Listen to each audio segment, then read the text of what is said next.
you're looking at data and evidence-based investing, it's the story behind the data that's very, very important too. So while the data might point you to a certain suburb or certain place, understand the story, why it's doing what it's doing. I think, gathering that information to give a stronger decision making is very, very important. So ultimately, there would be a story behind the numbers. No higher demand or supply comes in without the story. So make sure that when you're looking at and doing some of these due diligences, understand the story.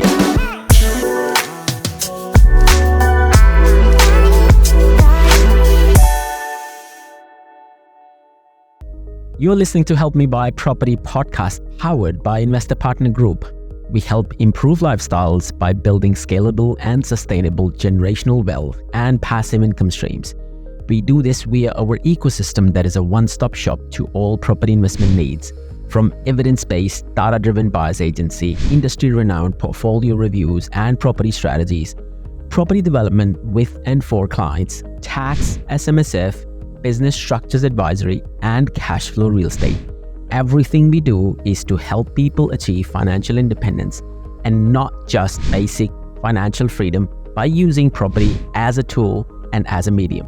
Presently, we've launched Australian Property Academy, where we are training and teaching buyers agents, property advisors, property strategic partners, and secrets to finding investor-grade properties to astute investors. Connect now to experience it yourself, or drop in a line below at info@helpmebuy.com.au to get more information.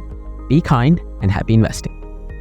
Today, we have our resident data scientist. I shouldn't say data scientist because I know Alex says that I'm not a data scientist, but I'll definitely call him the data geek. We are talking about the 3 hot picks for the month again.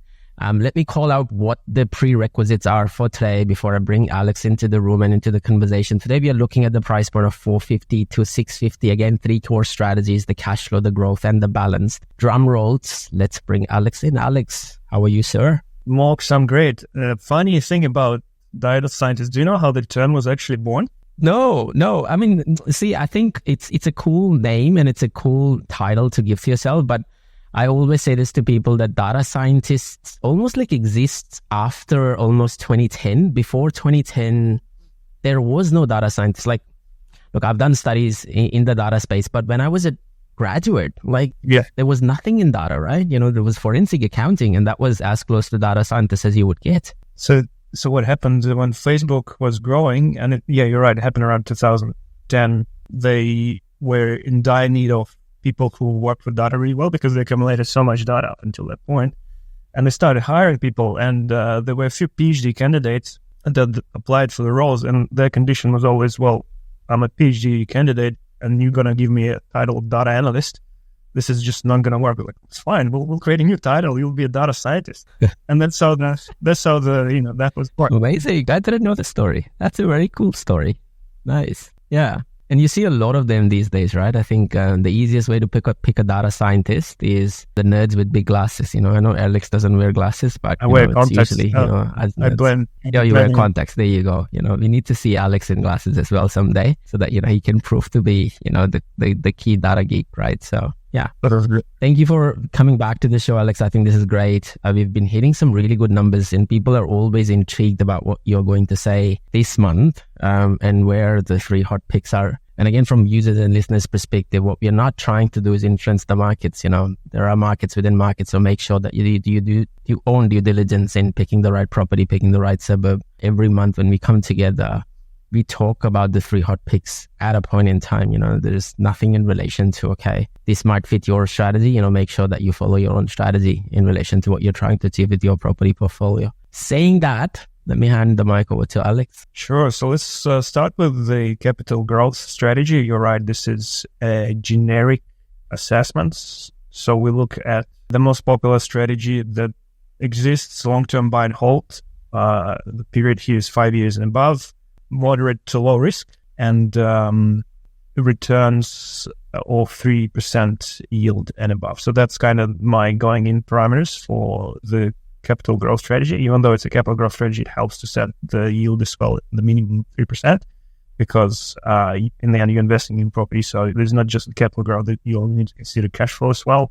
So which state are you taking into, Alex? Sorry? What state are you taking us to today for the capital growth strategy? Is Victoria. and it's a little bit my favorite. different from what we landed on last time. Last time we explored higher budgets, but we're back to 650 and below. And this is a suburb of Irymple. I'm not sure if I'm pronouncing correctly, but it's a suburb in Mildura. And how do you spell it? Let's spell it for the users in this list. Irymple. Irymple. Irymple. Okay, interesting. 3498 is the postcode. Typical price of 609. So that's kind of right on the edge of our ceiling, which is 650. And I actually picked it from a list of around 15 markets that I shortlisted. So there are other suburbs, obviously, that fit this criteria. The reason why I landed on this one is primarily due to its growth cycle and as well as how it stacks up on all the supply and demand indicators. And why this is important, going back to the theory of growth cycles, markets are cyclical. They move with the cycles of 7 to 10 years of growth. And this one looks like it's either at the bottom or in the increasing phases of that growth cycle. So that when you also overlay that with the socioeconomics and supply and demand balance in the market, that tends to give you a pretty good indication of that upcoming long-term growth in that area. Mildura has been an interest, for a lot of investors. They've been, tossing and telling around Mildura, and so Irymple is basically a next-door suburb to Mildura. And so, me looking at some of these numbers, they look quite promising. It's a very tightly controlled owner-occupier market. I can see the trends on the days of markets are basically coming off. There is online demand building up.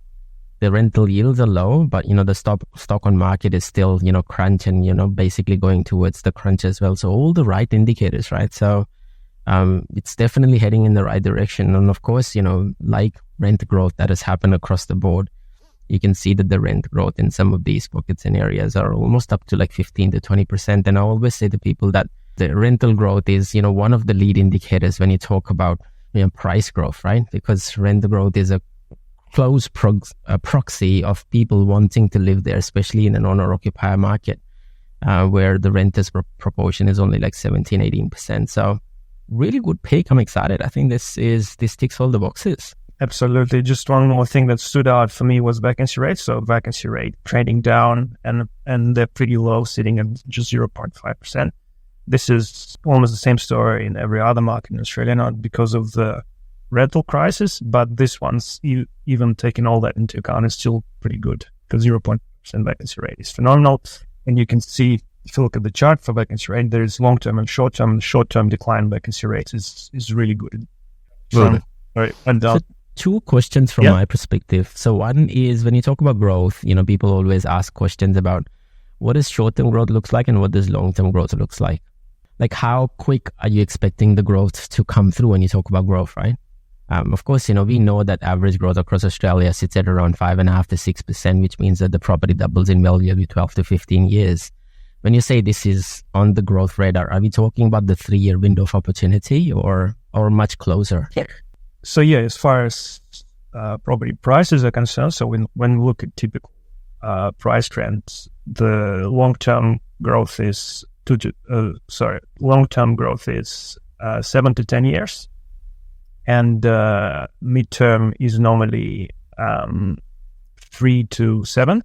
Short term is anything under 3. So that's how we classify growth in prices. But when we look at supply and demand indicators, because we're talking about vacancy rates, this is a little bit more compressed because you want that short term increase or decline in either supply or demand trends to be steep, and that normally means that you want at least around a year of short-term either increase or decline to indicate how the current state of the supply and demand balance actually looks like in that market. So I definitely see that in this suburb. So vacancy rates have decreased from 2% to 0.5% in the space of a year. And that's normally a good lead indicator. Definitely. And so predominantly our focus is also short-term growth. It's not just about medium to long-term growth. The other thing that I want to add here is, there is a lot of nervousness around Victoria and investing in Victoria. A lot of investors are typically staying away from Victoria. And one of the reasons Victoria, Melbourne hasn't performed is typically because of that as well.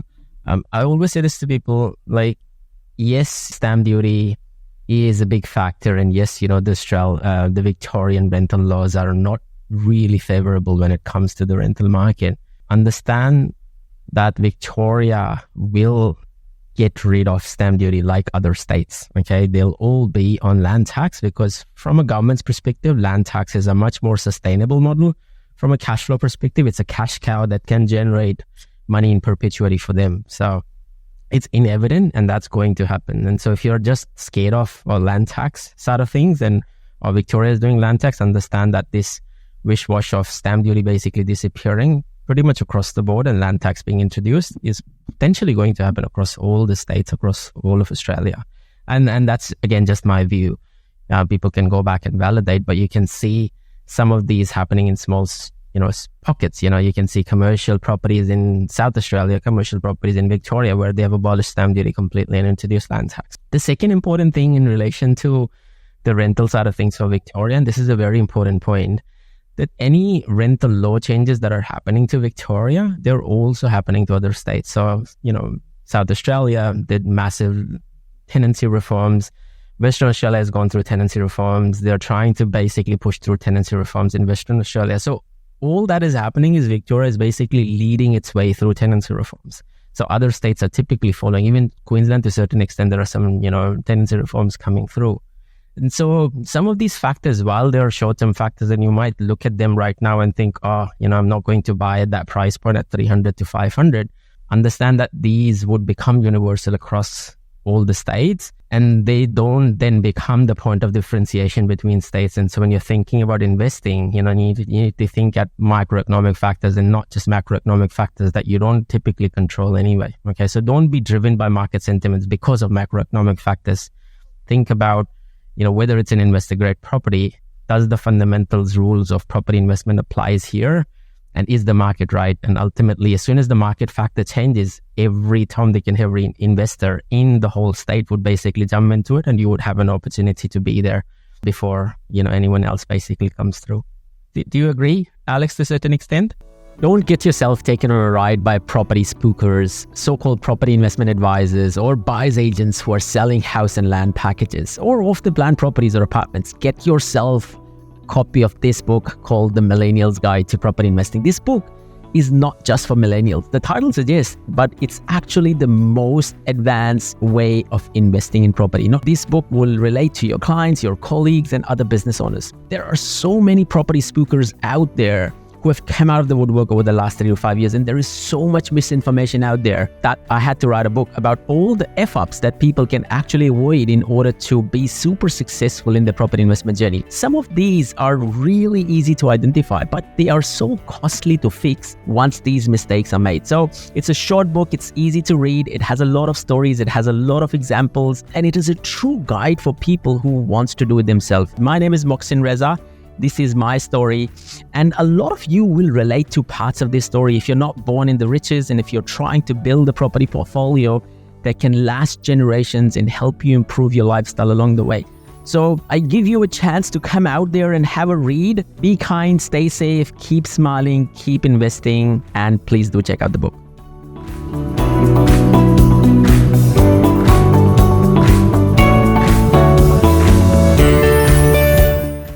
Yeah, absolutely. And if you think about it on a grand scale of things, what the new laws and all the tenancy regulations that are coming into the market now, what impact do they have on your outgoings? And I think I saw a thread somewhere on Reddit, and people asking landlords in Victoria, how worse off are you compared to like a year or two ago? And the consensus was that it was maybe up to $2,000 more in the outgoings. So if you manage to purchase a property below market later, because right now chances are that you are going to actually enter a market in a favorable phase of the cycle. That definitely $2,000 extra, compare that to the savings you realize. So just 100%. find the And I think one of the things that we have tested out in Victorian markets now is that because the owners are nervous and people like vendors are nervous when they're selling the properties, you have a much better negotiating power. And so we bought a property recently in Victoria where we got the owner to basically make the property rental compliant. And so he went and spent close to about $4,000 or $5,000 before he sold the property to us. Yeah. All of this benefit would disappear as soon as it becomes it's normalized across the board, right? And so that opportunity is there for people to understand and know that, you need to catch on it, grab it while the opportunity is there for you to exist and cash on it, right? So completely agreeing to what you're saying as well.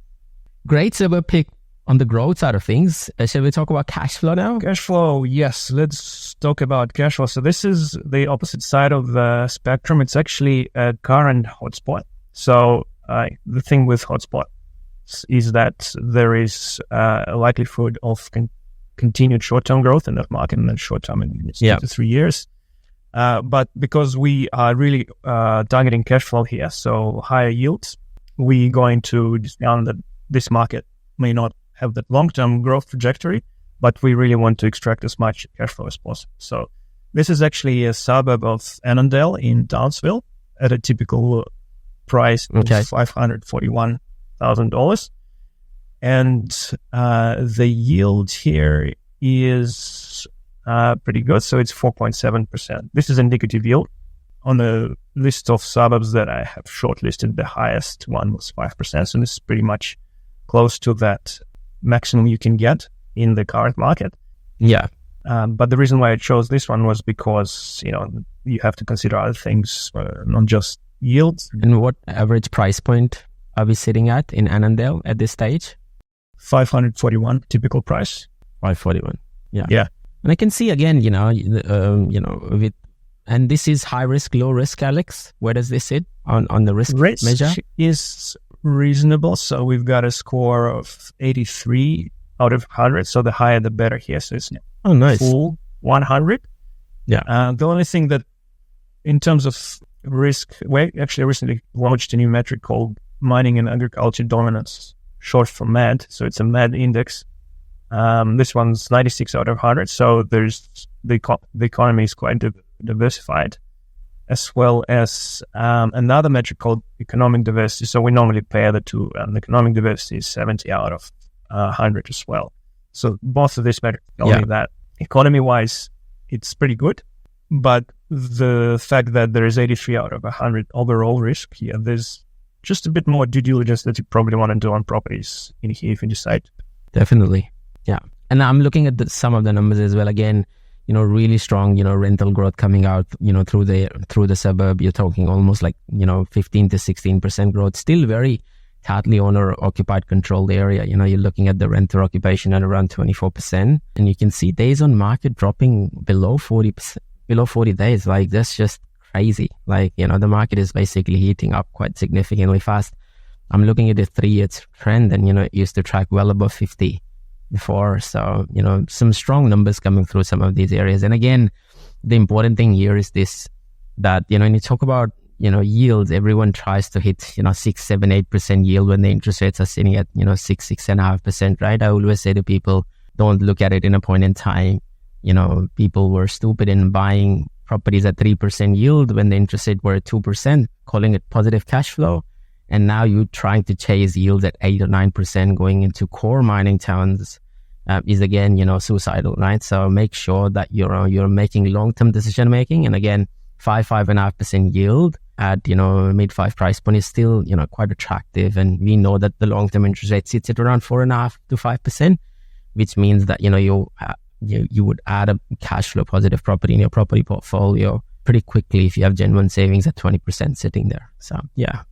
100%. So this one's, the average yield is 4.7. If you manage to secure a 3-bedroom house, it's actually going to go up to 5.1. So 3-bedroom, amazing, freestanding house. It's more attractive than the 4%. From a cash flow point of view. Yeah. Because of how how prices and rents balance out of this market. Yeah. one of the strategies that I always say to people to follow also is that if you're trying to maximize the yield, drop the land size a bit slightly. And so instead of aiming for like 800 or 900 square meter land, drop it to like 700 or 650. Even a smallest drop in the land size typically drops the land value. But if the house size is a similar house size, the rents don't change, and you would see that the yield, automatically improving. So it's a great strategy for foundational properties where people are just starting to just buy into some of these areas. You can build up on that growth quite quickly and cash flow quite quickly. So, yeah, great pick again. So Queensland for the second one, Victoria for the first one. I'm intrigued. Where are you going to take us for the balanced strategy? Balanced, surprisingly, is also Townsville, and it's a suburb that's not that far away. It's called Mount Louisa. And the reason why I landed on this one is because Annandale definitely looks like it's in that hotspot zone right now, so we're only going to consider it from cash flow point of view, whereas Mount Louisa does have a bit of that growth indicators glaring up in data when I look at it, and it's got a good combination of, again, yield and capital growth scores. So yield is at 4.89%. A little bit higher again for 3-bedroom houses, or it's actually 5.2. What makes it different from Annandale is really the growth curve and the demand supply balance. So Annandale's got great days in market, and they are actually getting to a point now where it's really hard to source properties in this market. It's 17 days in market, which is really good for Queensland. Mount Louisa is at 23, so the whole of Townsville is entering that hotspot zone, but Mount Louisa is yet to, reach that peak of the hotspot. I think Annandale is actually already in the hotspot zone. So this one, what this means is really that there's potential for both short-term and mid-term growth in here. That's why it's a better candidate for the balanced strategy, but it also provides you great cash flow yield returns as well. And where does the price point sit on this, and where does the exact yield sit on this? So 522 typical price. It's a little bit lower than Annandale, and the yield is at 4.89%. Okay, nice. And so if you had a choice between Annandale versus Mount Louisa, which one would you pick, Alex? I would go with Mount Louisa just because it provides a more balanced, hence why I picked it for the balanced strategy, just because it provides a bit of probably more the mid-term growth, not long-term growth, and immediate rental returns as well. Whereas Annandale is short-term growth, plus yield. And there is always a risk of, getting into the hot markets as well, right? You might get into a hot market where you might catch, the first 10 to 12% growth, but then the market stagnates. And so, while the cash flow is great, the growth is always quite important. And so what you want to do is always hit that average annual growth of, over 6% for the property portfolio to perform quite significantly, right? So I always say this to people, pivot is important. And so the balance strategy is where you should always play. Yes, it's great to, buy a cheapy, cashy property at the start to catch that short-term growth. But ultimately, you want your portfolio to be much more balanced or growth-focused as well, because that's how you're going to beat the market or create the true net wealth that you're really looking forward to. So, yeah. Absolutely. And, the fact that you're still getting pretty high yields in this market, it kind of insulates you even from a scenario where there is a downturn after that initial 100%. Growth spurt. Definitely. Give them up. Yeah. And I think this notion of, my property is going to grow by $60,000 or $100,000 in 2 or 3 months or 4 months, I think it's such a fallacy sort of approach, right? That's not how quick the market performs. I know that, again, people are going to hate me for saying this. I know that, we've been delivering this for the clients, and I know that, people have been getting this over the last sort of 2 to 3 years post-COVID, where the cycle times have, shrunk a bit.